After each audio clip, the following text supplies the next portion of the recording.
আলহামদুলিল্লাহ, সমস্ত প্রশংসা মহান রব্বুল আলমিনের জন্য। ইয়াহইয়া বিন ইসহাক একজন দক্ষ চিকিৎসক ছিলেন, যিনি নিজের ঔষধ নিজেই তৈরি করতেন। একদিন তিনি এক দোকানে বসা ছিলেন, এমন সময় এক জানাজা তার সামনে দিয়ে অতিক্রম করল। জানাজার উপর যখন তার দৃষ্টি পড়ল, তখন তিনি উচ্চস্বরে আওয়াজ দিয়ে এই কথা বললেন, হে মৃত ব্যক্তির পরিবার বর্গ, তোমাদের এই ব্যক্তি বেঁচে আছে, তোমাদের জন্য তাকে দাফন করা বৈধ হবে না। জানাজার সাথে যারা চলছিল তারা পরস্পর একজন আরেকজনকে বলল, এই চিকিৎসকের কথাতে তো খারাপ কোনো কিছু দেখি না, চলো তাকে আমরা আমাদের লাশটিকে দেখাই আর তাকে পরীক্ষাও করে নিব। যদি লাশ জীবিত থাকে তবে চিকিৎসকের কথা সঠিক, আর যদি মৃত হয় তবুও তো আমাদের কোনো ক্ষতি হবে না, আমরা তো তাকে দাফন করতেই যাচ্ছিলাম। সুতরাং লোকজন ডাক্তারকে ডেকে জিজ্ঞাসা করল, আপনি যে কথা বললেন তার ব্যাখ্যা করেন।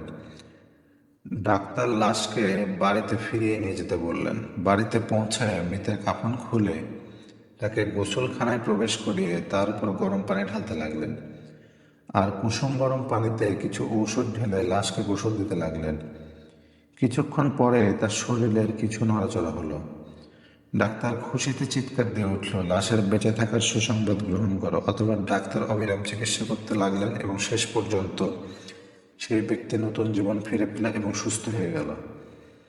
এই ঘটনায় ডাক্তারের দক্ষতা ও পারদর্শিতা প্রকাশ্যে প্রমাণ ছিল, যা লোকজনের মাঝে বনের আগুনের ন্যায় প্রসিদ্ধতা পেল। অতঃপর যখন ডাক্তারকে জিজ্ঞাসা করা হলো, মূলত কিসের উপর ভিত্তি করে আপনি জানাজা দেখা মাত্র বুঝতে পারলেন যে সে মৃত নয় বরং জীবন্ত মানুষ, তখন বললেন, আমি দেখলাম যে তার পা দুটো দাঁড়ানো, অথচ মৃত ব্যক্তির পা সবসময় সোজা হয়ে যায়। এজন্য আমি অনুমান করেছি যে সে মৃত না জীবিত। আর আমার এই ধারণাটাই অবশেষে আল্লাহ সুবহানাহু ওয়া তাআলা সত্যি করে দিলেন।